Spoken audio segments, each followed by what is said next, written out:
Ǹjẹ́ Olúwa Ọlọ́run ayérayé? Therefore, Lord everlasting God, Ẹ̀yin tẹ́ jẹ́ baba tẹ́ sì jẹ́ ẹlẹ́dàá. you, the Father and the Creator, Ẹ̀yin la tọ̀ wá. we have come unto you. Tá a sì ń fẹ́ gbọ́ ohùn láti ẹnu yín. We want to hear from you. Tá a fẹ́ kẹ́ ẹ kọ́ wa. We want to teach us Kẹ́ ẹ sì tún wa ṣe. and reprove Ká us, ṣírí ọ̀tá kó lè hàn. so that the enemy shall be revealed. Ní orúkọ Jésù bàbá má ṣe àìṣe bẹ́ẹ̀.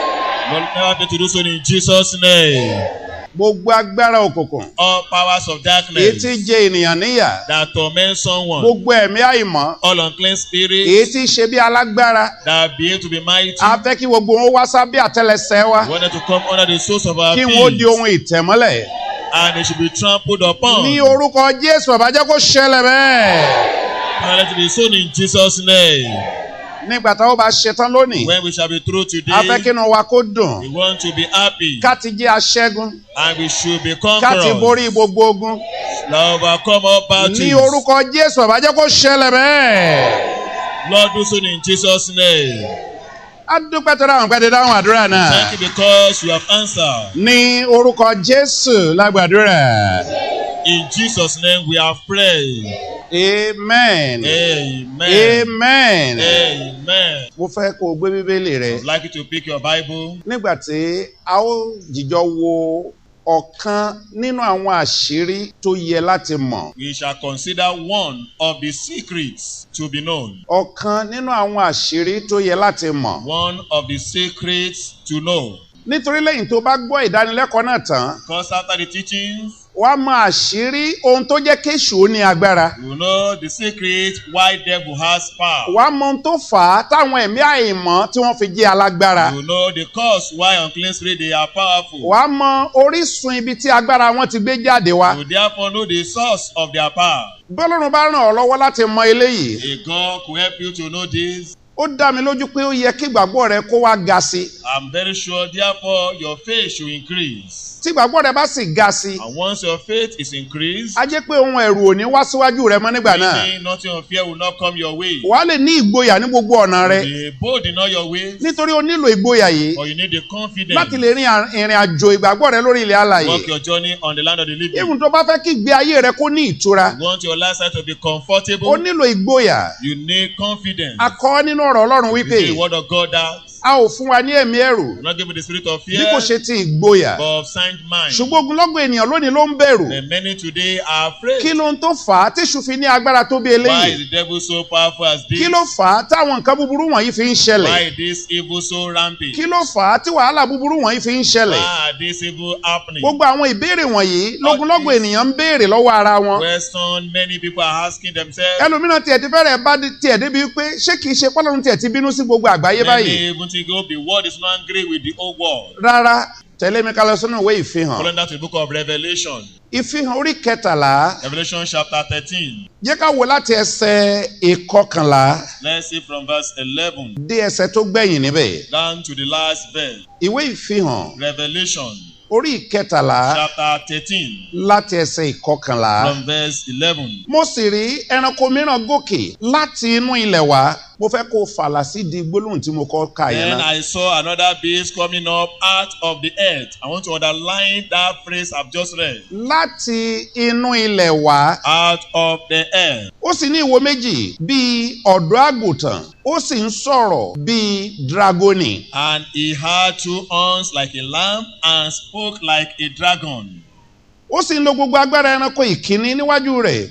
Ó sì mú ilẹ̀ ayé àti àwọn tí ń gbé inú rẹ̀ forí balẹ̀ fún ẹranko ìkíní tí a ti wo ọgbẹ́ àṣàpá rẹ̀ sàn. And he exercises all the authority of the first beast in his presence and causes the earth and those who dwell in it to worship the first beast, whose deadly wound was healed. Ó sì ń ṣe ohun ìyanu ńlá àní tí ó fi àmì iná sọ̀kalẹ̀ láti ọ̀run wá sí ilẹ̀ ayé.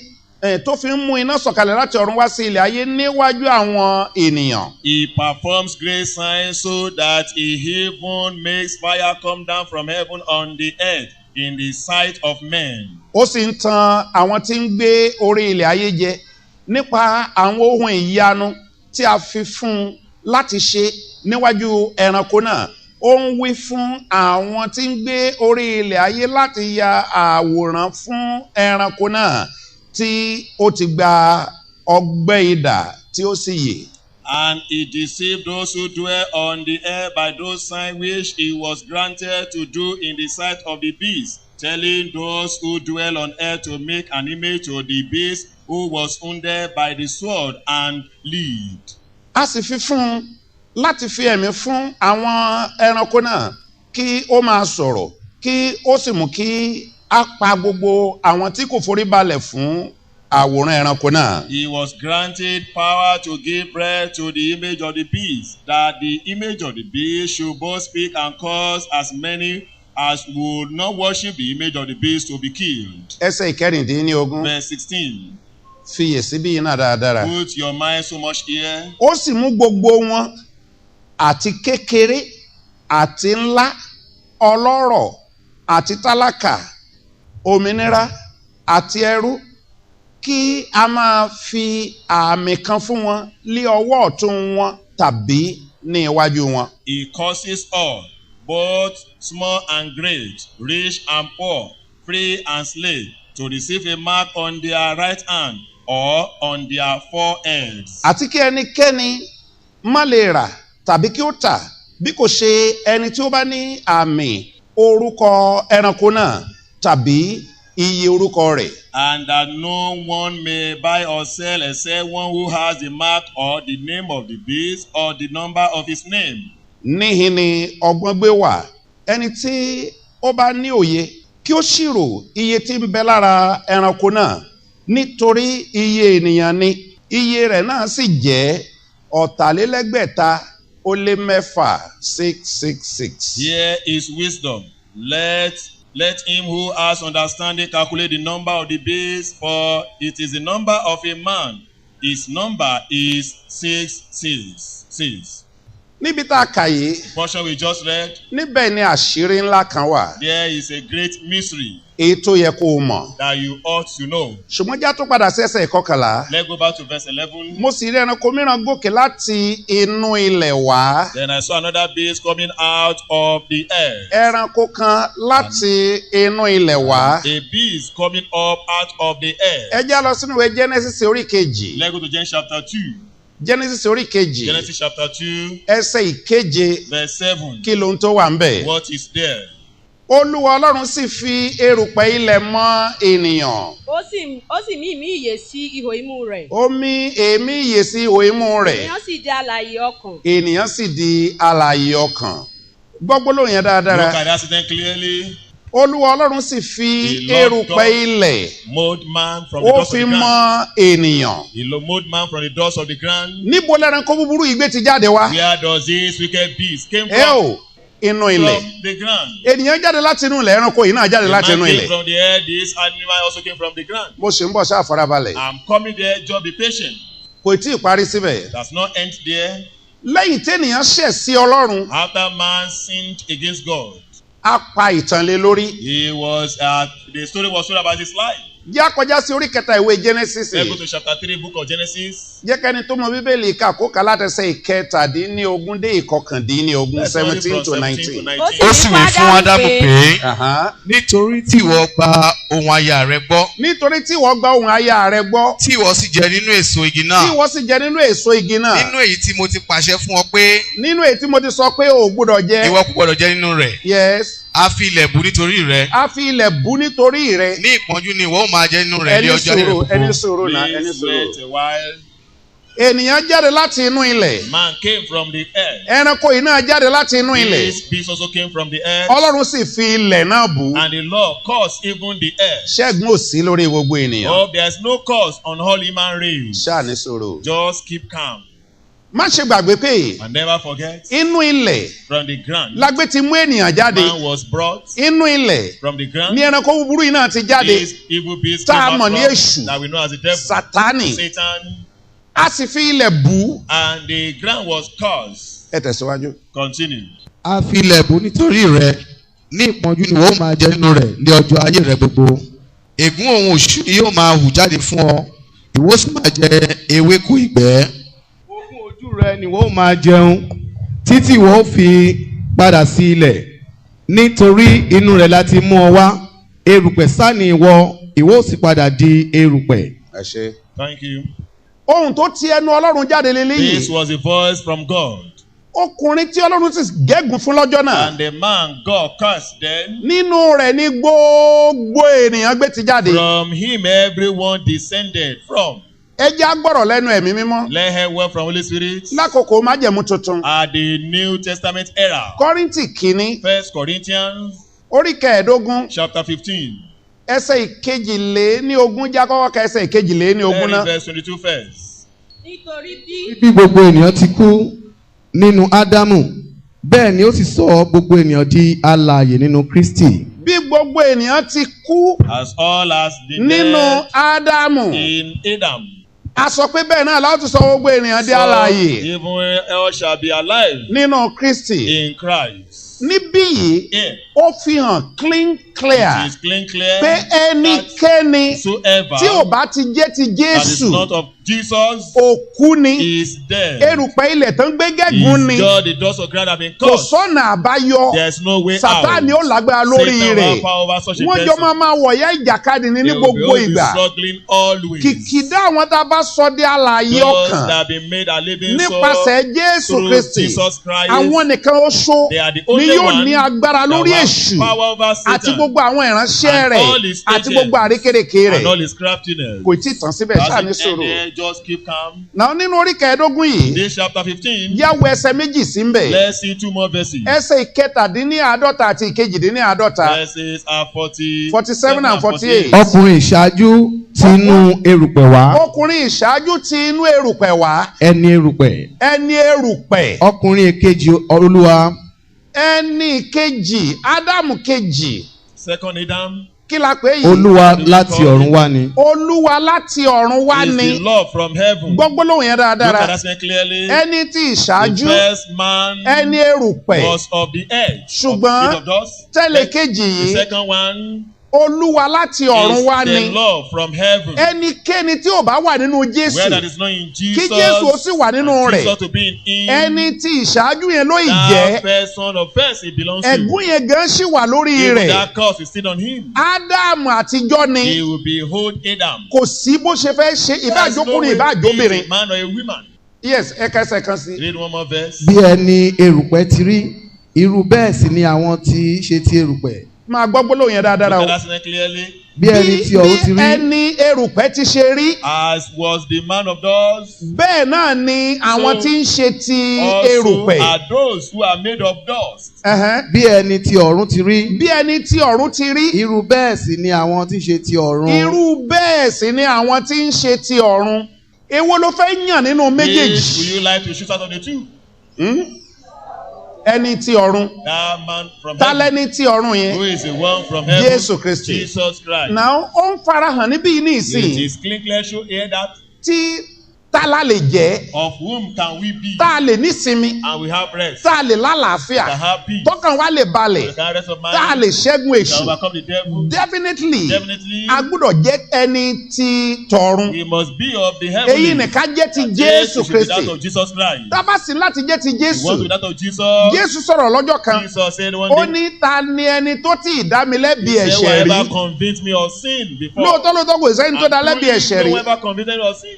tó bá láti jẹ́ ẹni tí ọ̀run If you want to be of heavenly. tó fẹ́ kí Jésù ó gbé inú want rẹ God to abide in kí you. wọn náà ó sì gbé inú And you Jésù. also abide in Jesus. jẹ́ ká wo bó o ti ṣe rí. Let us see how you should be.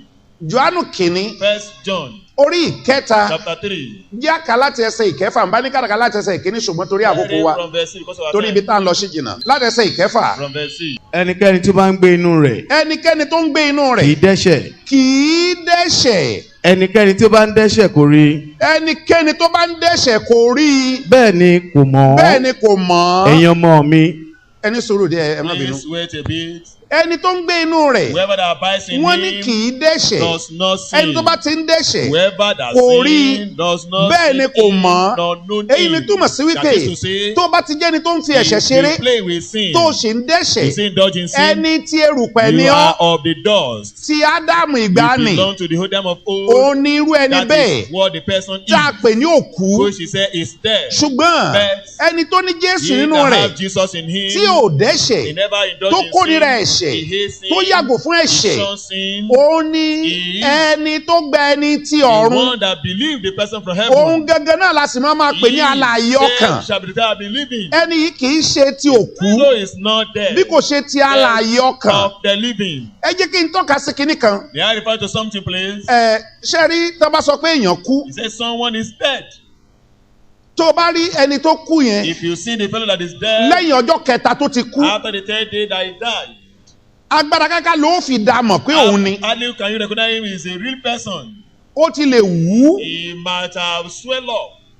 awu tójútójú ti tapátapá àyàfi tó bá jẹ́ pé wọ́n gbé sí mọ́túárì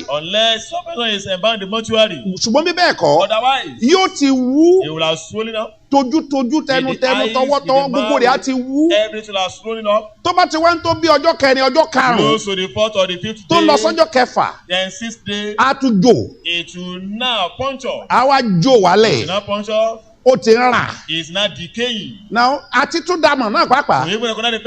yóò nira lọ́pọ̀lọpọ̀. gbogbo àwọn nǹkan tó wà nínú ara. all those in the body system. gbogbo rẹ̀ ti daṣẹ́lẹ̀. every of them they are no more functioning. ó ti di nǹkan míì. they are something else. ara tí èèyàn lè fi ọwọ́ pa kó dì mú. the flesh you can touch or raw. nígbà tó ti di òkú. once it's dead. tó ti ń rà. it's sinking. yóò ṣòro láti dì mú. it will be hard to hold it. ó ní lè dì mú. you won't be able to hold it. bẹ́ẹ̀ gẹ́gẹ́ ni àwọn kan tó lè rí ní gbòòrò lónìí. like one you can see the street today. ó kàn jẹ́ pé gbogbo nǹkan ló wà ní category oríṣiríṣi category. is in different categories. tó bá ń sọ nípa òkú. while we speak about the dead. àwọn kan kú. there are some that are dead. wọn ti rà. they never decay. àwọn kan kú. some they are dead. wọ́n ṣe wú ni. they only swell up. àwọn kan kú. some they are dead. wọ́n ti wú. they are not swollen up. wọ́n ti jò. they even wọ́n ti rà. they are decaying. àwọn kan kú. some they are dead. wọ́n ti di kìkìdá eegun. they become skeleton. àti ẹ̀ lè mọ̀ pé ẹni báyìí ni mọ́. we know that this is the real person again. sọ pé stage by stage ló wà báyìí. different categories. so àwọn kan wà. there are some. nínú ìjọ. in the church. wọ́n kú. they are dead. ṣùgbọ́n wọn ti wú. they are not yet swollen. débi tán ti ẹ̀ rà. let alone decaying. mo sọ̀rọ̀ ní ti ẹ̀mí nísìnyí. I am speaking now in the spirit realm. wọ́n ti kú. they are dead. ṣùgbọ́n wọn ò tí ì wú. but they never swell up. débi tán rà. let alone decaying. àdúrà là ń gbà. they are just praying. bí bíbélì ti sọ pé as the Bible says. ẹ jí ìjí òdodo. they should awake for righteousness. ọ̀pọ̀ àwọn òkú wọ̀nyí. those dead. náà pera wọn ní alààyè. they claim to be alive. ṣùgbọ́n àmì tá a fi dá wọn mọ̀. they decide to know them. òun ni wípé wọn ò lè ever ṣe bíi ti alààyè. they can never behave like the living. kò lè ṣeé ṣe. it's impossible. kò sọ́gbọ́n tó fi lè ṣe. there is no way they can do it. tó bá gbìyànjú rẹ̀ wò. if they try it at all. yóò ní wọn lára bí nǹkan mi. it will be so hard for them. á ṣòro fún wọn. it will be difficult for them. débi pé ojú ẹsẹ̀ ni wọ́n á tún ju wọ́lẹ̀. they will just surrender. òkú tó bá kú sílẹ̀. dead on the ground. tó bá padà dìde. if you come back alive. ẹni bá nífẹ̀ẹ́ rẹ̀ ni ó sún mọ́. ẹni bá jẹ́ èèyàn rẹ̀ ni ó sún mọ́. tó kù kan bá ti kú sílẹ̀ tó confirm ẹ̀ pé ó ti kú. tó bá dìde àwọn èèyàn máa sá fún ni. gbogbo àwọn tí ń bẹ láyìíká ni ó sá fún. kí ló sì fà á. òkú náà pé tó tún dìde. bóyá wọ́n tiẹ̀ ti fi òwú dí ní mú. wọ́n kàn tẹ́ sílẹ̀ wọ́n ti gbẹ́lẹ̀. pé lọ́la làwọn ó sìn o. bí ilẹ̀ ti mọ́ láàárọ̀ ọjọ́ kejì. bẹ́ẹ̀ sì ni kò yíra padà látànà. kò sí mímí kankan. àwọn èèyàn kan súnmọ́dọ̀ rẹ̀. bí ó yẹ ẹjẹ́ ká palẹ̀ rẹ̀ mọ́. ká faṣọ wé. káwọn gbé sínú pósí. èrò ti wà níta. wọ́n ti dúró létí kòtò. bí wọ́n ti ní kán da aṣọ bò. ló bá gba apá sókè ló fi gáìdì aṣọ yìí. kí làwọn tó wà ń bẹ ó ṣe. wọ́n á tú dànù. ṣùgbọ́n ǹjẹ́ o jẹ́ mọ̀ wípé ẹni tó dàbí ọmọ rẹ̀ tàbí ẹni tó jẹ́ bí aya rẹ̀ tàbí bí ọkọ rẹ̀ ó lè súnmọ́ lákòókò ìgbà náà ẹni tí ò fẹ́ kó kú tẹ́lẹ̀tẹ́lẹ̀ ó lè súnmọ́ dọ̀ rẹ̀ bẹ́ẹ̀ náà ní ní ti ẹ̀mí ṣẹ́rẹ́ ni tó bá kú tí yóò bá jí gbogbo àwọn tí ń bẹ láyìíká rẹ̀ wọ́n á sọ pé nǹkan kan ń ṣe wọ́n á sá sẹ́yìn àwọn ọ̀rẹ́ abánidẹ́ṣẹ̀pọ̀ wọ́n á bìlà fún wọ́n á máa wò pé kíní kan ti wọnú ọpọlọ rẹ̀ kíní kan ti ń dààmú rẹ̀ ó ní nǹkan kan tó gbé fún wọn jẹ á dàbí àjèjì sí wọn ó tiẹ̀ lè dàbí ohun ìríra sí wọn nítorí ìjì tó jí nìsín ó ti gbé ọkùnrin tuntun wọ̀ kì í ṣe bíi ti tẹ́lẹ̀ mọ́ kò sí nínú ìwà ọ̀bùn ti tẹ́lẹ̀ mọ́ kò sí nínú ìríra ti tẹ́lẹ̀ mọ́ gbogbo nǹkan yìí jọ ń ṣe papọ̀ tó jẹ́ ẹ̀ṣẹ̀ nínú ayé ó ti di nǹkan ìríra sí wàá rí fáwọn èèyàn tó fẹ́ràn rẹ̀ tẹ́lẹ̀ tó yìí jọ jẹ́ òkú wọn á sá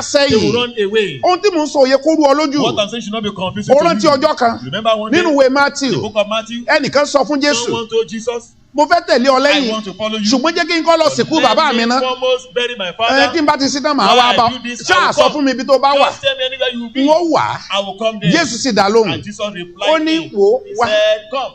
Ìwọ máa tẹ̀lé mi lẹ́yìn. You follow me. Jẹ́ kí àwọn òkú. Let the dead. Ẹ bá ń parí ètò Complete kù. for me, please. They should bury their corpse. Èyí ni túmọ̀ sí pé ọ̀pọ̀lọpọ̀ òkú ló wà tó ń rìn. Many dead corpses are moving. Ohun tí Bíbélì ń sọ náà lélẹ́yìí. Ọ̀pọ̀lọpọ̀ òkú ló ń rìn. Many dead corpses are still moving. Ìfàtà lè rí òkú láàrin wa We might yìí. even find a dead in our midst. Tó kàn sí ń sọ̀rọ̀. And he just Ṣùgbọ́n ó ti kú. there is dead. Kò ṣeé ṣe fún láti ṣe bíi Not ti possible to alààyè. behave like the living. Kò lè hùwà bí ọmọ Ọlọ́run. Live as a child of God. Ẹni tó ti kú la pè é. That is dead. Kò lè ṣeé ṣe fún. It's impossible. Ṣùgbọ́n àwọn tó wà láàyè. Those that see alive, Wọ́n á máa tìrò mọ́ ara they wọn. will cling to Wọ́n á máa themselves, yọ̀ mọ́ ara they wọn. embrace each Náà other. tírú òkú bí eléyìí. If such a God, Tó bá ṣàdé sọjí. he suddenly now Ẹni tá a ti awakes. sọ̀rọ̀ ìtínú lórí Someone rẹ̀. that hope is Ẹni lost tá a on ti him. gbàgbé rẹ̀. Someone that been Tó bá forgotten. ṣàdé sọjí. Suddenly just awake. Àwọn tó jẹ́ olódodo. Those that are righteous, Àwọn ni ó súnmọ́. they are the one that be closer to Àwọn him. tó wà láàyè bíi Those tiẹ̀. that are alive like Àwọn him, ni ó súnmọ́. they are the one that be closer to Àwọn him. ni ó wà á They mọ́ra. are the one that will embrace him. Àwọn òkú kan wà There are certain dead. tó ṣeé ṣe kán má sí nínú Possibly ìjọ. they may not be in the church. Ṣùgbọ́n tí wọn ò mọ̀ pé òkú ni But you wọ́n. don't know that they are dead. Mo sọ fún ọ wípé I said ẹni tó that kú ikú he ojúkojú. that dies physically, Wàá rí i pé tó bá fi máa tọ́jọ́ kẹta ọjọ́ kẹrin. after about 3 or 4 days, Ó ti wú. he will have swollen. Ojú rẹ̀ ti yàtọ̀. The countenance has Àti changed. dàmọ̀ yóò nira The countenance díẹ̀. will be so hard. Bẹ́ẹ̀ gẹ́gẹ́ náà lórí àwọn èèyàn tí ń rìn Likewise, káàkiri people nígboro. walking about in the street. Yẹ́lòmíràn bá kó nǹkan pa ojú Why rẹ̀ tán. some has to paint their Tó faces. bá rí ìṣàìwá kọ́ fẹ́ ṣì mọ̀. You will not recognize Ò ní mọ̀ pé òun ni. You will know she's the person Gbogbo again. nǹkan tó kó pa ojú ni. All what she used to paint her Àti face, tó tọ́ sí pé and the ìpéjú one ni. she put on her eyelashes, Á ti sọ di nǹkan will míì. have turned out to be something Àti else. eléyìí tó gbé sórí And the pàpà. one she put on her Á head ti sọ di nǹkan will míì. have changed her appearance. Wọ́n ní ẹranko yẹn ti inú ilẹ̀ jáde Said wá. that beast came from the ground. Ṣé kìí ṣe ẹranko nírú àwọn bẹ́ẹ̀? All those one are not also Àtàwọn tó beasts, ti kú. and those that are dead, Ṣé kìí ṣerú wọn ni? are they not the type? Tó bá mọ ìjímèrè. If you know a Ó particular dàbí species of monkey, ó dàbí ọ̀bọ. it's like monkey, Ìjímèrè ni. but it is not monkey. Onírúurú sì ni wọ́n. And they have different species. Wàá rí mi. You see kind of Wọ́n ti them. tọ́ eyelashes fún Their látọ̀run wá. eyelashes is there for them from heaven. Àbí? Is that not?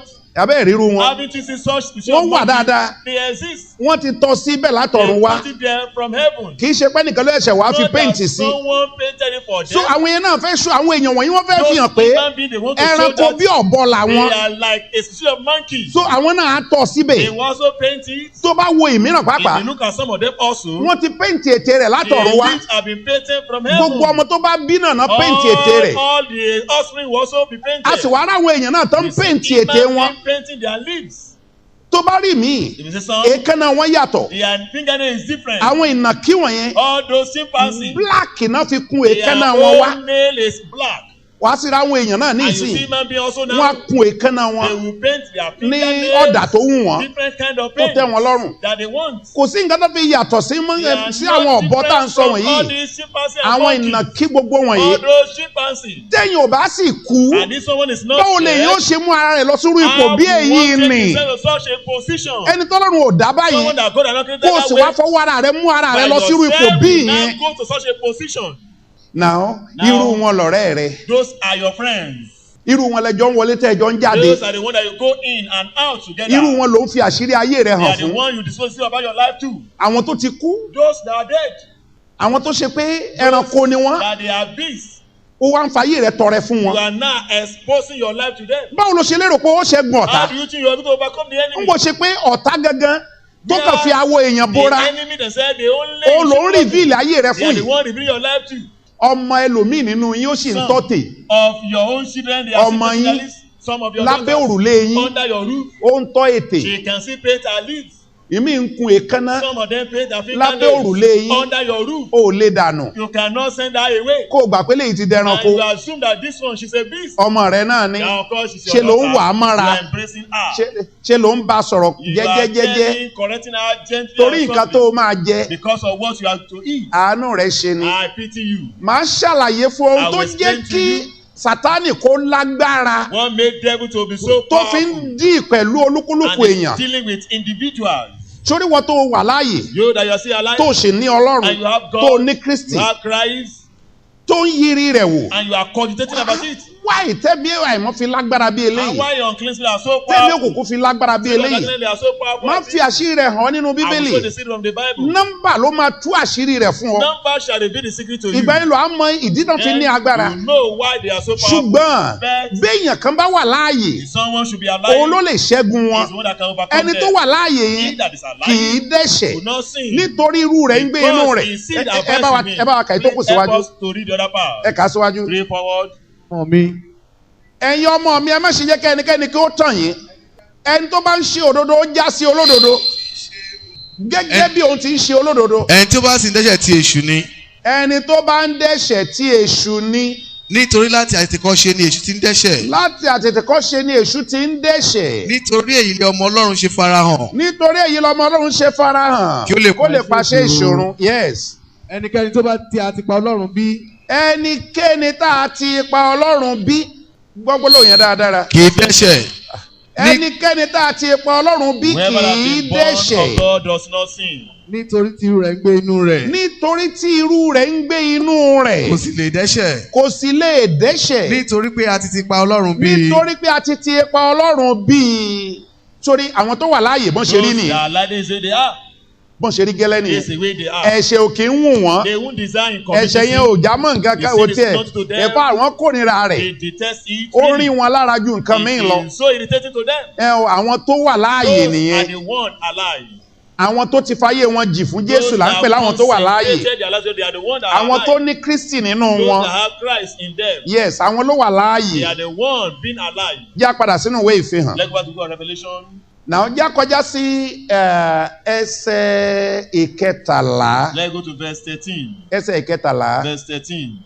Ó sì ń ṣe ohun ìyanu ńlá àní tí ó fi ń mú iná sọ̀kalẹ̀ láti ọ̀run wá sí ilẹ̀ ayé níwájú àwọn ènìyàn. He performed great signs so that he even makes fire come down from heaven on the earth in the sight of men. Já fi ọ̀rọ̀ iná yẹn jáde fìyẹn lẹ̀. Let's leave the matter of fire. Ohun ìyanu ńlá. That great sign. Ó ń ṣe ohun ìyanu He ńlá. performs great signs. Ẹranko yẹn là ń tọ́ka sí o. We are referring to that beast. Ó ń ṣe ohun He ìyanu ńlá. performs great signs. Ṣùgbọ́n ẹja gbọ́ nǹkan tí Jésù sọ. But let's see what Jesus Christ says. Ìrètí Matthew Gospel according to Matthew orí kẹrìnléníogún. chapter 16. Sorry, 24. Orí kẹrìnléníogún. Matthew chapter 24. Ẹsẹ̀ ìkẹrìnléníogún. Verse 24. Nítorí àwọn èké Kristi àti èké wòlíì yóò dìde. Wọ́n sì máa fi àmì àti ohun ìyanu ńlá hàn. Àwọn èké Kristi àti èké wòlíì wọn ó dìde lákòókò ìkẹyìn tá a wà yìí. At this end time where we Wọ́n á are, sì máa fi ohun ìyanu ńlá, iṣẹ́ ìyanu ńlá wọ́n á máa fi they will hàn. show great signs and wonders. Ṣé kìí ṣe ẹranko yìí ní ń bẹ nínú wọn Is it báyìí? not this animal that is in them? Tẹ̀síwájú. Continue. Tó bẹ́ẹ̀ tí ó lè ṣeé ṣe wọn ó tan àwọn àyànfẹ́ pàápàá. Nǹkan tí Bíbélì ń sọ ni wípé What the Bible is saying is, wọ́n tilẹ̀ tẹ àwọn àyànfẹ́ jẹ. they will even deceive the elect. Níbí yóò ti ṣe le tó. The way to be so terrible. Ṣé kò ti ń ṣẹlẹ̀ lónìí? Is that not really happening? Ogunlọ́gọ̀ èèyàn lónìí. So many today. Ibi tán ti ń sọ ìgbàlànù That lélẹ́yìí. is the area they lose their Tó salvation. bá ti gbọ́ pé iṣẹ́ ìyanu ń Once they ṣẹlẹ̀ níbì heard kan, miracle happen somewhere, wọ́n kéré mọ́lẹ̀ they wọ́n ń lọ will ọbẹ̀ lèyí head ni. on to that place. Wọ́n ń lọ síbẹ̀ They lèyí will ni. head on to that place. Mo rántí àkókò ìgbà tí ẹni tó wà ní sáìdì ìjẹgun àbí kí náà ti ń pè I fẹ́ ìsọlọ remember the man at Ijogun or Isolo area then, tó ṣẹ̀ṣẹ̀ bẹ̀rẹ̀. when he just started. Ẹni tí ò lè rìn ní ká máa gbé òun. Someone who could not when they said to carry him to the place. Ṣé bí Bíbélì náà làjọ gbé lọ́wọ́ yìí? Are we not both handling the Bible?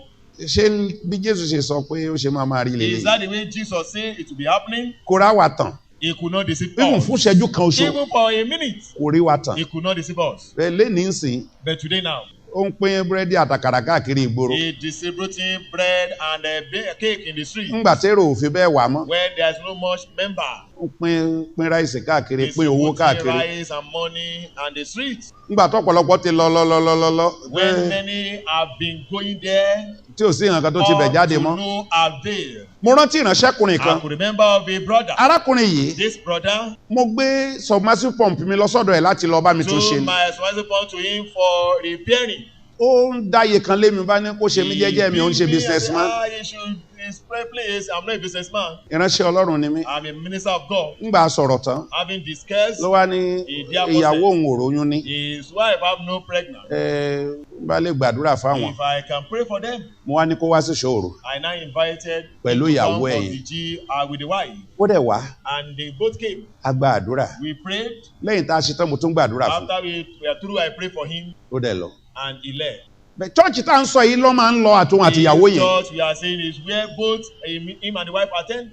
Nígbà tó wá mo sọ fún mo ní kó sì pa ṣọ́ọ̀ṣì yẹn tì díẹ̀ náà. I told him he should shun that church for a while. Ká lè mọ̀ bí níhìn lọ́lọ́run ti ṣiṣẹ́ ìyanu yẹn o àbí lọ́hùn ni. For us to know whether God perform the miracle here or over there. Mo ní Èlíjà bu omi ọ̀pọ̀lọpọ̀ ó bu lu ẹbọ tí àwọn wòlíì bá lè gbé kalẹ̀. Ká má bàa sọ pé àyíná ti fẹ́ máa ṣẹ́yọ kó tó di pé gbàdúrà tiẹ̀. Elijah pour so much water on the sacrifice of the prophet so that he will say he's about to erupt fire before he started his prayer.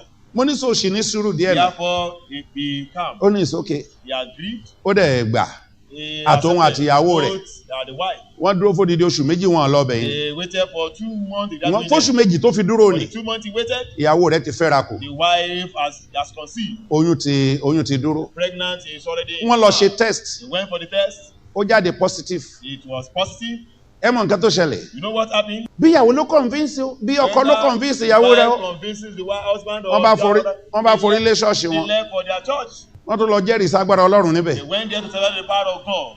Ngbà mo gbọ́ mi ò kúkú fi ṣèbínú. When I heard about this, I was never angry. After èmi kọ́ ni mo kúkú ṣètò bó ṣe lóyún. I wasn't the one that planned how she is conceived. Èwo ló fẹ́ bí mi nínú bẹ̀? Why then should I be angry?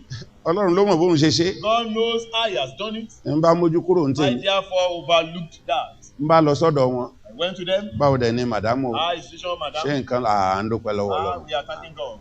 Ngbà tó yẹn wo oyún oṣù márùn-ún. When the pregnant clock ìnira ńlá ṣẹlẹ̀. There was great problem. Ìnira ńlá oṣù márùn-ún. 5 months pregnant. Ká máa farọ̀gùn. Not to run the matter. Ìgbà tó máa ṣe test. When they consult the test. Náà wá ní pé yes lóòótọ́ lóyún yẹn ṣùgbọ́n lẹ́yìn ilé ọmọ lóyún ti ń form. She had the pregnant boy is an ectopic pregnancy. Pé ó ti bọ́ sẹ́yìn ilé ọmọ. An ectopic pregnancy is outside the womb. Pé táwọn ò bá yá gbé kúrò ńbẹ̀. If they don't carry it out from ó lè mú ikú lọ́wọ́. It might result to death. Ṣé náà yọ ọ́ dànù? They have to terminate such. Di bí mo ti ń sọ lọ́wọ́lọ́wọ́ yìí. Up to this moment. Obìnrin ò gbọ́ pá kò gbọ́ po mọ́. The woman she had nothing again. Kò gbọ́ pá kò gbọ́ po. She had nothing again. Ìtìjú ò jẹ́ kán lè padà sọ́dọ̀ mi mọ́. Shame will not make them to come back to me. Ṣọ́ọ̀ṣì náà níbẹ̀. Of that place. Tó ń bá ṣáà ti gbọ́ pé iṣẹ́ ìyanu ṣẹlẹ̀ níbí kan, wọ́n ti kéré mọ́lẹ̀ wọ́n lọ. They will leave for the place. But Jésù sọ wípé But Jesus says, àwọn èké wòlíì the false prophets, wọ́n máa dìde. They will rise. Wọ́n máa dìde. They will rise. Láti tan àwọn èèyàn jẹ. To deceive people. Láti máa fi iṣẹ́ ìyanu ńlá hàn. To show great signs and wonders. Ẹ bá wa tó Mátíù orí kẹrìnlélógún ẹsẹ̀ kẹrìnlélógún yẹn kà náà. That place again for us. Nítorí àwọn èké Kristi àti èké wòlíì yóò dìde.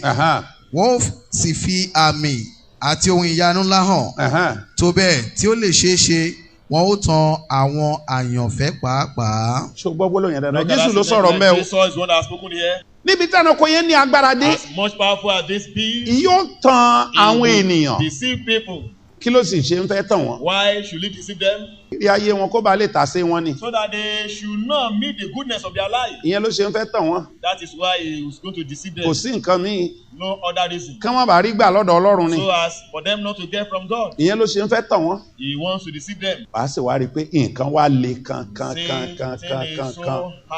Gbogbo rẹ̀ wá nira kankan. Everything is so hard. Tí ò dẹ̀ yẹ kó rí bẹ́ẹ̀. And that should not be the case. Ọ̀rọ̀ ṣì wà mo ní àwọn nǹkan tí mo fẹ́ fi hàn ọ́. There's still more to discuss. I have a lot to show you. Jẹ́ lọ sí Tẹsalóníkà kejì. Let's go to 2 Thessalonians. Orí ìkejì. Chapter 2. Ẹsẹ̀ ìkẹsàn-án. Verse 9. Òun ẹni tí wíwá rẹ̀ yóò rí gẹ́gẹ́ bí iṣẹ́ Sátánì pẹ̀lú agbára gbogbo àti àmì àti iṣẹ́ ìyanu èké. Àní òun ẹni tí wíwá rẹ̀ yóò rí gẹ́gẹ́ bí iṣẹ́ Sátánì. Gbogbo lóhùn yẹn dáadáa. Look at it, the coming of his lawless one is according to the working of Satan. Gẹ́gẹ́ bí iṣẹ́ Sátánì. According to the working of Satan. Pẹ̀lú agbára gbogbo. With all power. Iṣẹ́ Sátánì. Gẹ́gẹ́ bí iṣẹ́ Sátánì. Pẹ̀lú gbogbo agbára. With all power. A dẹ̀ kọ́ nípa Jésù tiwa náà. Jesus, our pé gbogbo agbára láyé àti lọ́run ó ń bẹ níkàáwọ́ rẹ̀. eléyìí náà Here also, Sátánì yìí this Satan, ọmọlẹ́yìn èṣù yìí the follower of òun náà Satan, tún wá pẹ̀lú he also comes agbára with gbogbo all power.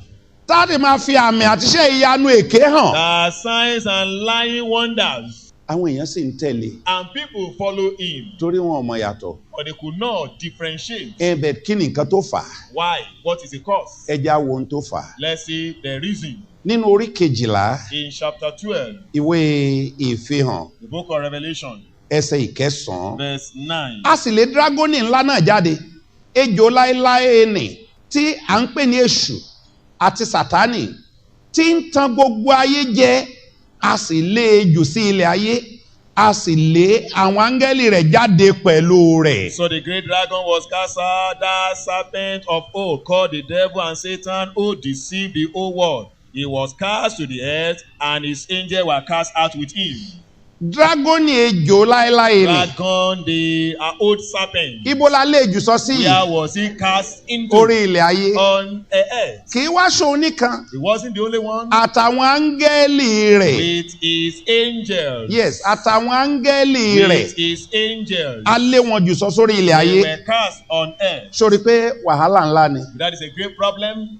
inú èèyàn ni wọ́n gbé. They were born, they will live in human. wọn ò ní gbé nínú igi. They won't live in trees. torí àti bàá lè tan ènìyàn So jẹ. as to deceive human. bẹ́ẹ̀ báwo ló ṣe mọ àwọn ènìyàn How are you wọ̀nyí? able to recognize these people? kò dẹ̀ yẹ kó ṣòro ó And mọ̀. it should not be hard for you. wàá ti rí lára wọn pé You are òkú ni seeing wọn. from them that they are dead. wàá ti rí pé wọn kì í You are ṣàlàyé. seeing that they are never bó o living. bá rí lára ọkọ ó rí You are lára not aya. seeing the husband, you see on the wife. bó o bá rí lára ọkọ tó rí lára aya wàá rí lára ọmọ. You see on their children. wàá ti mọ̀ pé You are òkú làwọn seeing wọ̀nyí. this one, they are dead. wọn kì í ṣe alààyè. ẹ̀mí búburú yìí sì ń bẹ nínú These wọn people see even in them. láti tan àwọn èèyàn jẹ. See people. irú wọn sì nìyí. And people like this. ohun tó máa gbọ́ lẹ́nu What wọn you hear them saying. kò ju àlùyọ nìkan. Nothing than ọ̀nà àbáyọ kúrò nínú ìṣòro. the way out of problem. kò sí ọ̀rọ̀ pé kọ ẹ̀ṣẹ̀ Nothing sílẹ̀. that you should shun your sin. bó o ṣe máa dá wọn mọ̀ That lélẹ́yìí. is how to recognize them. ó ṣì kù Still ibi remain. tá à ń lọ ṣe ó We ṣì have wà. other places to go. ṣùgbọ́n já lọ sẹ́sẹ̀ ìkẹtàdínlógún. Let's go to verse 17. yes ẹsẹ̀ ìkẹtàdínlógún Verse ìwé 17. ìfihàn orí kẹtàlá. Yeah, Revelation chapter 13. àti kí ẹnikẹ́ni má lè rà tàbí kí ó tà bí kò ṣe ẹni tó bá ní àmì orúkọ ẹranko náà tàbí iye orúkọ rẹ̀. ẹ ṣe. Thank you.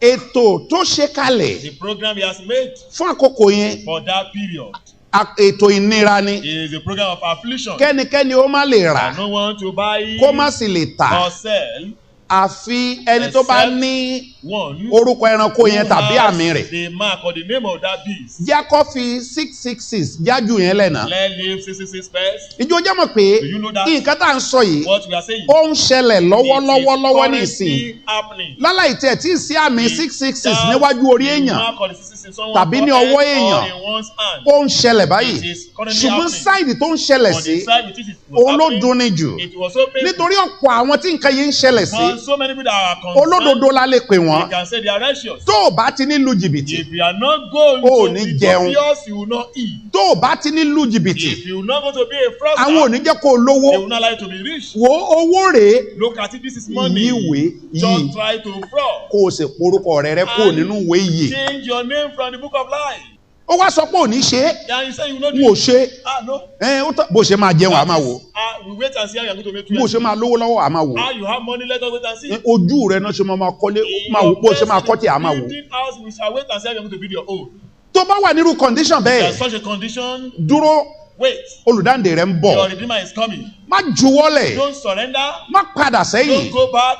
má bẹ̀rù Don't be afraid. má ronú kí ló jẹ kí ló Don't think mu of what to eat or drink. olùdáǹdè rẹ súnmọ́ Your tòsí redeemer is closer to you. alágbára kan wà tí yóò There gbà is ọ́ one Almighty tí ó that will yọ ọ́ kúrò nínú ìnira that nì will rescue you from that tá fi affliction. ìbùkún dá ọ lọ́lá And he's going to honor tá your yí ìgbà rẹ blessing. padà He shall change your ó ti situation. yí ìgbà tèmi padà He has changed my own situation. mo lè sọ nípa alágbára I can yìí take care about this mo mọ̀ mighty bó ṣe ń man. ṣiṣẹ́ yìí I know so how ó lè yí ìgbà tiẹ̀ náà He padà can turn things around má for bójú you. wẹ̀yìn torí ti Don't bẹ́ẹ̀ ever look back because of ó this. rí jẹ ó rí mu You could not find things fún àkókò kúkúrú ni It's for a short period of bó time. tilẹ̀ jẹ́ pé Though, àkókò gígùn níwájú ọlọ́run kúkúrú ni níwájú short rẹ̀ period before God is short before him. yes bó ti wọ́n kó gùn tó No lójú matter wa how long it may be to kò- us, kò tó nǹkan kan lójú it is rẹ̀ so short to him. níbi tó ti jẹ́ pé ẹgbẹ̀rún ọdún dàbí ọjọ́ kan 1,000 years like a day. So, fọkànbalẹ̀ Keep calm. ìyè wà fún ọ. There is life for you. Àlàáfíà sì wà fún There ọ. is peace also for Ìdáǹdè you. wà fún ọ. There is freedom for Ó you. ní àní jẹ́ kó jìyà yẹn. He said, we not allow you to be Ó suffer. ní jẹ́ débi kankan tá a fi gbà You ọ́. must suffer so before you shall be Ó ní delivered. òun náà ni ó ṣe ọ̀nà He àti said, yọ he shall create way kúrò out nínú ìdánwò of náà. that temptation. Má ti torí ohun tó Not jẹ because of what to tàbí eat ohun tó fẹ́ mu or what to drink tàbí aṣọ tó fẹ́ or wọ̀ where you kó will wájú tó wear ti bẹ́ẹ̀ fọwọ́ ara rẹ parúkọ rẹ by kó núwé yìí. yourself, erasing your name from the book of life.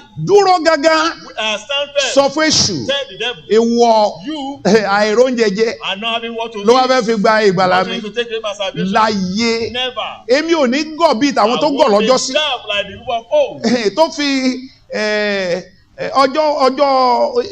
ọjọ́ ìbí rẹ̀ ogún ìbí rẹ̀ tó fi tọrẹ torí abọ́ àsáró kan oṣù.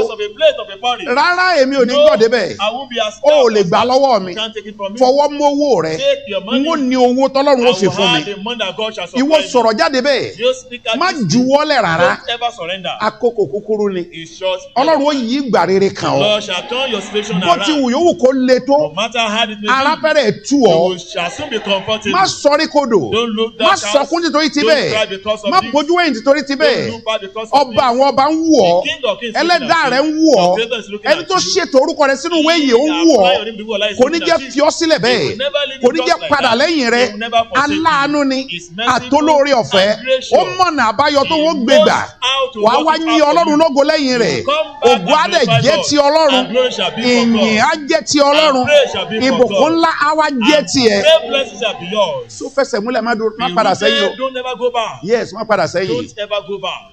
Má gba àmì yẹn. Don't receive the mark. Èyí táwọn èèyàn ń gbà lónìí. What people receive today, Àmì padà sẹ́yìn. it is a mark of backsliding. Àmì àárẹ̀ lójú ọ̀nà Mark ìgbàgbọ́. of weakness in the path of faith. Wàá wá gbẹ́ lómìnira tá a máa sọ. Yes, some will be saying, Lákòókò ìgbà kan tóun ṣẹ̀ṣẹ̀ gbàgbọ́. when he was first a believer, Òun máa gbóná he o. was so fervent. Òun ò lè ṣe kó o má gbàdúrà ẹ̀bí mélòó kan lójúmọ́. Wákàtí kan òun sì ń gbàdúrà báyìí. Kò rẹ òun. He will not be tired. Kí ló wá ṣẹlẹ̀ ní What ìsìn? has happened now? Ẹskísà. Excuse, sir. Ebi kọ́lọ́hún ó gbani ni. May the Lord deliver someone. Àti jẹ àti mú iná To ni. eat and drink. Irọ́ o ti lọ. No, you have gone, mind you. O ti lọ. You are far. Orúkọ rẹ away. ti kú ònú Your wéyè. name is not in the book of life. Àbí kò tètè yá tají. You need to be revived. Yes, tètè jí. You must be Kó revived. jíjí òdodo. Be revived Kó of tó righteousness pẹ́ jù. before it is too late. Kó tó pẹ́ jù. Before it is too late. Àmì tá a kọ́ nínú Bíbélì níbí Mark yìí. written in the Bible here. Pé àfitá àwọn tó bá ní àmì yẹn. Unless those that have the mark, Bí bẹ́ẹ̀ kọ́, otherwise, wọn nílé tà wọn sì nílé rà. to buy or sell. Wọ́n mọ nǹkan tó ń ṣe. They know what they are doing. Èyí ni túmọ̀ sí wípé That is to say, kò ní sí àlàáfíà, there won't be peace. kò ní sí ayọ̀ There won't be joy. lórí ilẹ̀ ayé On the planet Earth lákòókò ìgbà náà. at that time. Ẹ jẹ́ wo àpẹẹrẹ rẹ̀ náà. Let's see example. Orí ìkẹrìnlá. Chapter 14. Yes, ìwé ìfihàn yìí kan náà. This in book of Revelation. Orí ìkẹrìnlá. Chapter 14. Jáwọ́ ẹsẹ̀ ìkọkànlá àti ìkejìlá. Let's see verses 11 and Ó 12. ṣàlàyé nǹkan tí ó ṣẹlẹ̀ lákòókò Yes, ìgbà they yìí. will happen by that time. èéfín oró wọn sì lọ sókè títí láéláé. Wọn kò sì ní ìsinmi ilé ọ̀sán àti ilé òru. Yes. Àwọn tí ń foríbalẹ̀ fún ẹranko náà àti fún àwòrán rẹ̀ àti ẹnikẹ́ni tí ó bá sì ń gba àmì orúkọ rẹ̀ ní ìní sùúrù àwọn ènìyàn mímọ́ gbé wà. Àwọn tí ń pa òfin Ọlọ́run àti ìgbàgbọ́ Jésù mọ́. Ẹ ṣé. Thank you. Níyì ni sùúrù wọn wà. Here is they are patient. Báwo náà ṣe kọ́ bẹ́ẹ̀ náà? Has that been written? Àwọn tó fẹ́ lọ síjọba Ọlọ́run. Those that want to go to heaven. Wọ́n kórìíra iná yìí. They hate this. Wọ́n á wá farabalẹ̀. They will not be patient. Wọ́n ò ní kánjú. They will never be in haste. Wọ́n gbẹ́kẹ̀ wọn lé Ọlọ́run. They rely upon Pé God. Ọlọ́run á dá sọ̀rọ̀ mi lọ́jọ́ kan. Ó máa dá sọ̀rọ̀ mi kò lè máa wò mí ràn bẹ́ẹ̀. Àwọn là ń sọ pé sùúrù wọn ibi tí sùúrù wọn wà lélẹ́yìí. Torí wọn fẹ́ lọ sínú wàhálà búburú yìí.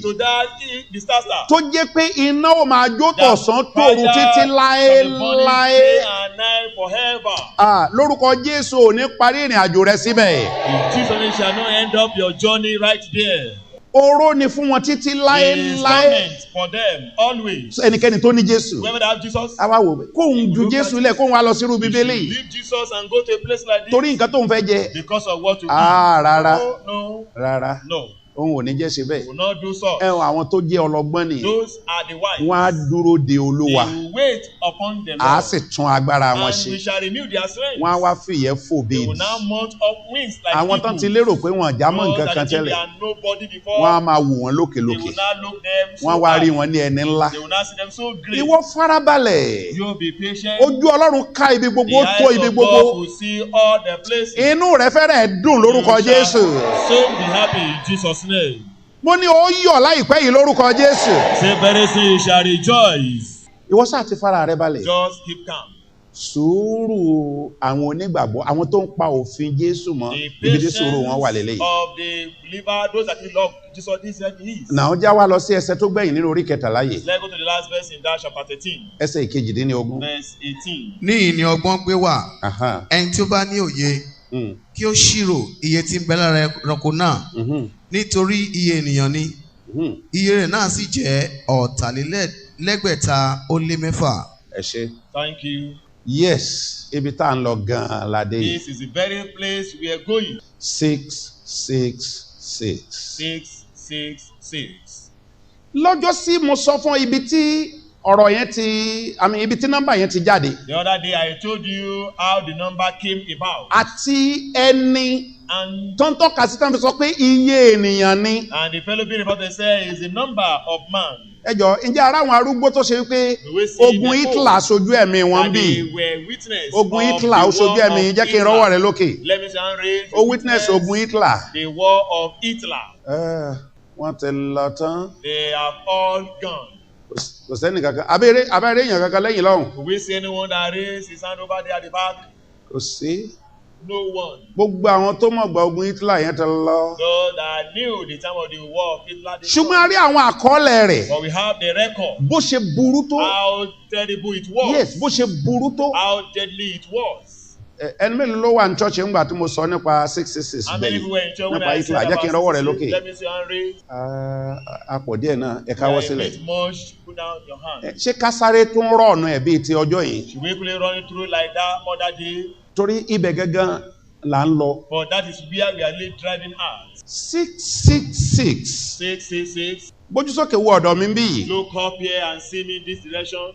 Mo rò pé gbogbo wa lórí. I believe everyone. Ṣé a rí lẹ́yìn lọ́hùn? Can we see at the back? Pé 666 leléyìí. That this is 666. Ṣùgbọ́n tó bá wá ṣẹlẹ̀ báyìí kí ni yóò dà? What in this way Ọ̀rọ̀ wà ń bẹ̀. is loaded.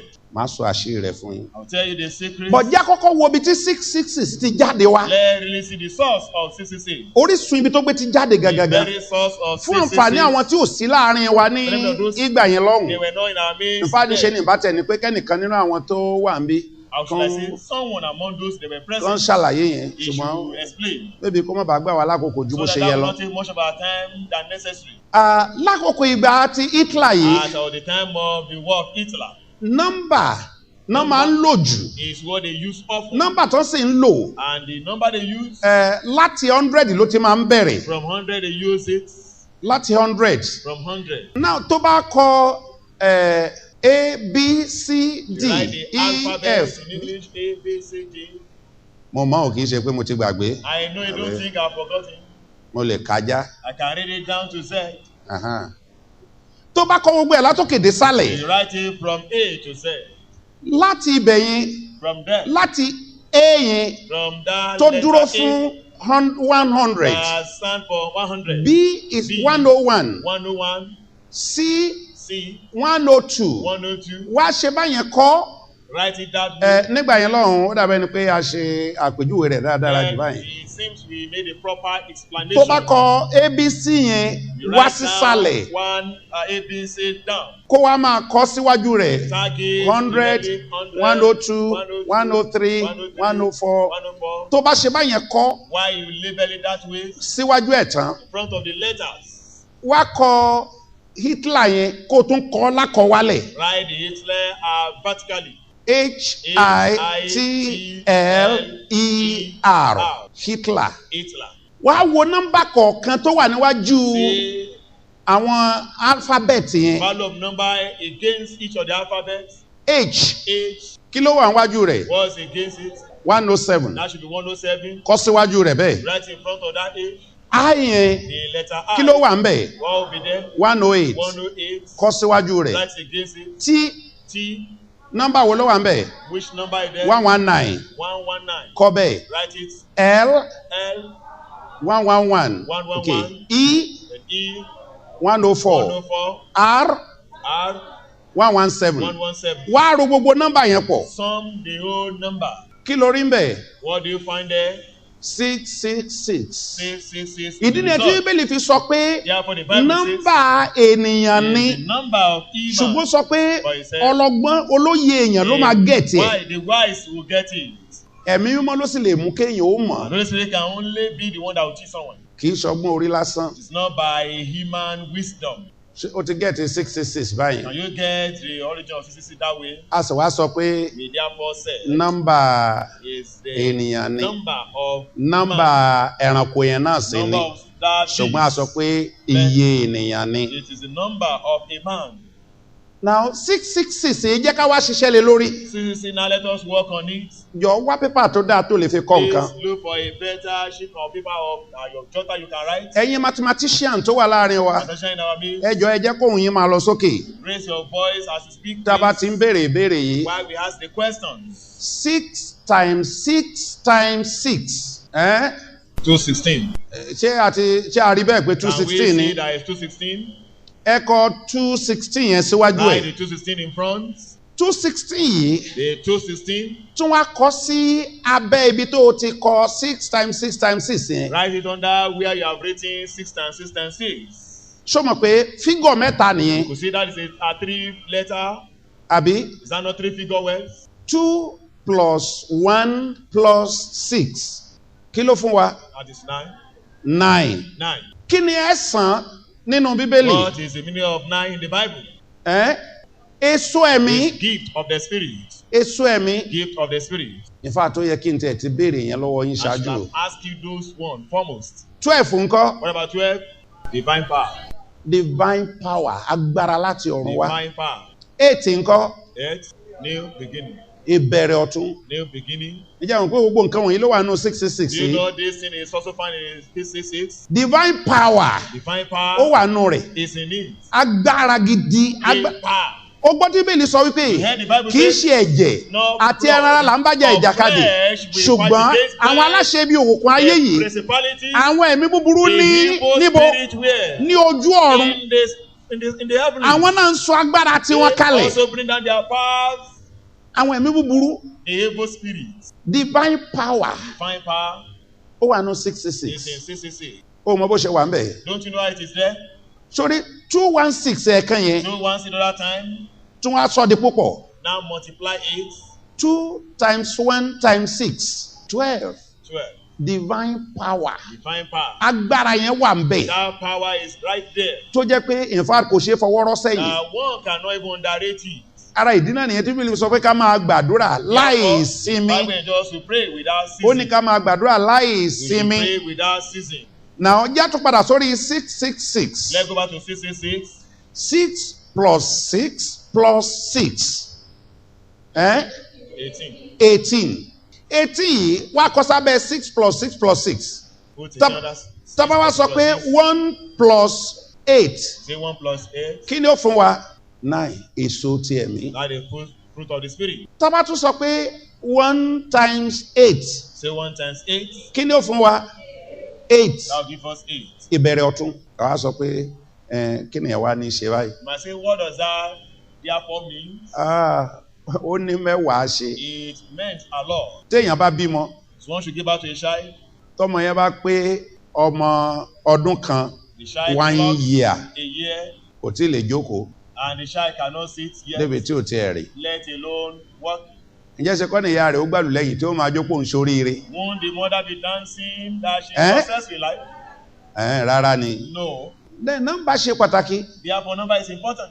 Bó bá ti bímọ lọ, a máa ṣírò Why you give birth oṣù to tó a child jẹ́. is a counting number of months. Oṣù tó jẹ́. Child plus number of months. Tó bá dáàrin méjì kan, When you get to a time, wàá bẹ̀rẹ̀ sí ni máa fi ìka tó ní epo ọbẹ̀. you You'll be using wàá ti nù ní the ahọ́n. finger with the seal or oil of the seal to Ó ti feed wo the pé tongue of the child. iye ọjọ́ orí rẹ̀ That his age, ó yẹ kó lè cope. he should be able to cope with pepper. Nọ́mbà ṣe pàtàkì lọ́pọ̀lọpọ̀. In Number fact, is very, very important. Ọlọ́run wa gangan Ọlọ́run Our ìṣirò God ni. is God of mathematics. Yes, Ọlọ́run ìṣirò ni. God of mathematics. Èèyàn lè bẹ̀rẹ̀ ìgbé ayé ọ̀tun pẹ̀lú Sátánì. One can start a new life with Satan. Yes, ìgbé ayé mìíràn. Another life. O gbọ́ nǹkan tí Jésù sọ lọ́jọ́ sí ni. What Jesus said on that Ó day. ní nígbà tẹ́mi èṣù kan bá jáde nínú ẹnìkan. A máa wá bí ìsinmi kiri kì í sì rí. A wá padà pé òun ó padà sílé òun àtẹ̀yìnwá. Tó bá wá débẹ̀ tó rí pé ó ṣòfò àgbà ó mọ́ wọ́n ní yóò wá lọ á lọ bọ́ ẹ̀mí méje tó burú ju ohun ti ká ara rẹ̀ wọ́n á wọnú ẹni yẹn kí ni Jésù sọ pé gbẹ̀yìn ẹni yẹn yóò rí ó ní gbẹ̀yìn ẹni yẹn á wá burú ju ti ìṣáájú lọ ó bẹ̀rẹ̀ ìgbé ayé míì nìyẹn tó burú ju tàtẹ̀yìnwá ó ṣẹ̀ṣẹ̀ bẹ̀rẹ̀ rẹ̀ ni.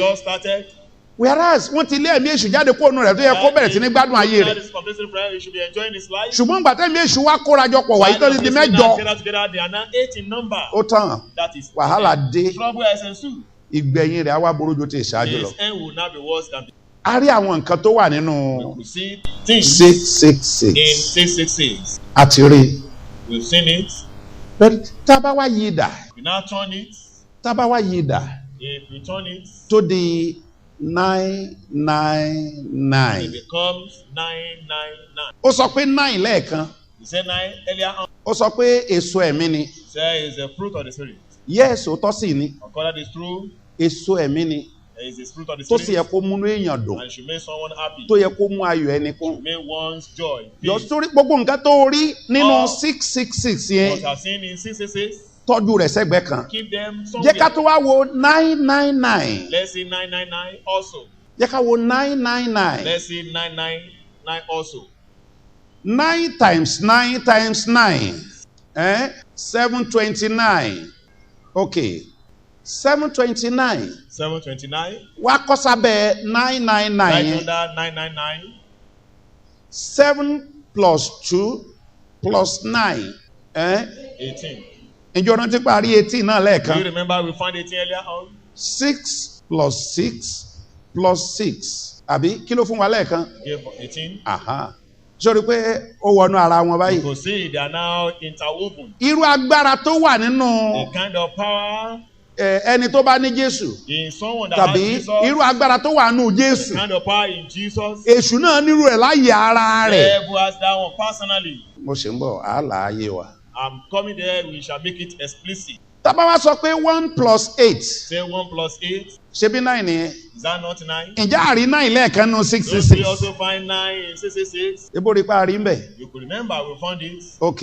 Yá tó wá gbégbá báyìí. Let's take it through this means. 729 ẹ̀kan yẹn. The other 729. Yá wá sọ pé 7 times 2 times 9.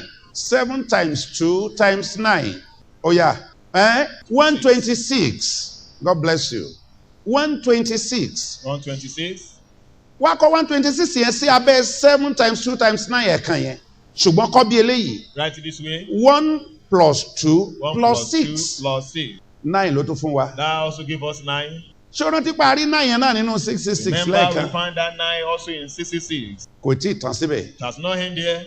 126 yẹn The 126. wá gbégbá bí eléyìí. Take it through this way. 1 times 2 times 6. 12. 12. Divine power. Divine power. Ǹjẹ́ a rí nínú 666 àbá rí? Don't we find it also in 666? Kò tí ì yé mi bó ṣe fẹ́ sọ pé kò fẹ́ gbẹ́kẹ̀gbẹ́. I don't know how you tell me they are not related. Kò tí ì yé mi bó ṣe fẹ́ sọ. I don't know how you say it. Ó sì kú fígọ̀ kan tá a rí lẹ́ẹ̀kan 8. Many figure we found at that time 8 Àbí nínú 666. in 666. Ẹ bá rí 8 ń bẹ̀. I think we found 8. Ok. Padà sí ọwọ́ òkè yẹn. Go back to the top. Ibi tá a ti rí 2 plus 2 plus 9. 7 plus 2 plus 9. 7 plus 2 plus 9. Ó jẹ́ 18. 18. Good. 18 yẹn wà yìí o. That 18. Tá bá wá sọ pé 1 times 8. Why you say 1 times 8? Ṣé o rí pé ó tún ti mú 8 jáde ń bẹ̀ yẹn? See, we get 8 also there. yá padà síbi tá a dé lẹ́ẹ̀kan tá a ti rí 12. Let's go back to where we found 12 the other time. That is 1 times 2 times 6. 1 times 2 times 6. A dẹ̀ rí 12 ń bẹ̀, àbí? You could find 12 there. 12 yẹn nínú Bíbélì la pè ní divine power. That 12 from the Bible says divine power. Wàhálà méjì kan wá wà ń bẹ̀. There are two problems there. Tí yóò fi hàn wípé I will show that ewu ńlá ń bẹ there is great danger even nínú méjèèjì. even in the two. Ó fi àṣírí 666 hàn wá. We reveal the spirit of the seasons to us. 999 tún sọ fún wa wípé ewu wà ó má gbẹ́kẹ̀lé kínní yìí, ewu sì wà. Don't rely on it, there's problem. 12 ẹ̀kan yẹn. The other 12. Yá wa sọ pé 1 plus 2. Learn and say 1 plus 2. 3 àbí kí ni 3 nínú Bíbélì? What is 3 in the Bible? Mi ò gbọ́. Àjíǹde good. Resurrection. Àjíǹde. Resurrection. But tá a bá wá sọ pé 1 times 2 ńkọ́? What if we say 1 times 2? 2. That would be 2. Kí ni 2 nínú Bíbélì? What is 2 in the Bible? Eo. Dìde dúró jẹ́ àgbàdúrà. Separation. Let us pray. O ti rí nǹkan tó wà lọ́nà méjèèjì ní ìsìn. You could say what is in the two places. 999 a lè sọ pé agbára ń bẹ ń bẹ. And I can say there is power in it. Yes, agbára ń bẹ ẹ̀bùn ẹ̀mí. Power there, spiritual Ẹ̀bùn ẹ̀mí ni. The spirit of the spirit. 60 náà ń sọ pé ẹ má fọwọ́ rọ́ ohun dà Then sẹ́yìn. 60 say do not just underrate it. Ẹ má fọwọ́ rọ́ ohun dà sẹ́yìn. Not underrate it. Òun náà wà ń bẹ pẹ̀lú agbára Also òun. there with his power. Di ojú rẹ. Close your eyes. Olúwa, Oh Lord, rán agbára rẹ sínú mi. send your power into me. Kí n di alààyè ọkàn. And I should become a living Kí n má ṣe soul. sí ní ipò òkú. And I should not be dead. Gbé mi wọ̀. Fill me. Kí n lè borí gbogbo agbára I should yòókù. overcome all that kinds Ó of yá power. lanu kó gbé Pray ẹ̀dúrà like lórúkọ this in Jésù. Jesus' name. Lórúkọ Jésù kó wù fa agbára wọnú rẹ. In Jesus' name should bring down power into your life. Agbára tí ò ní jẹ́ kéṣù ó lè yájú sí ọmọ. The power that will allow the devil to disrespect you. Agbára tí a tiẹ̀ fi wà ní mímọ́ fún Ọlọ́run pẹ̀lú téṣù á wò ó pé ibẹ̀ yẹn léwu àti dé. Power that you even be only for God, that they will look at it. That area is dangerous for one. Nípa ìtàwé lórí tí ò níyì. By the anointing service of today. Ní orúkọ Jésù kírú agbára yìí kó wọ inú ayé rẹ lọ. This kind of power to fill your life. Adúpẹ́ tó dáhùn pẹ́ ti dáhùn àdúrà náà. Thank you because you have answered. Ní orúkọ Jésù lágbàdúrà. In Jesus' name we have prayed.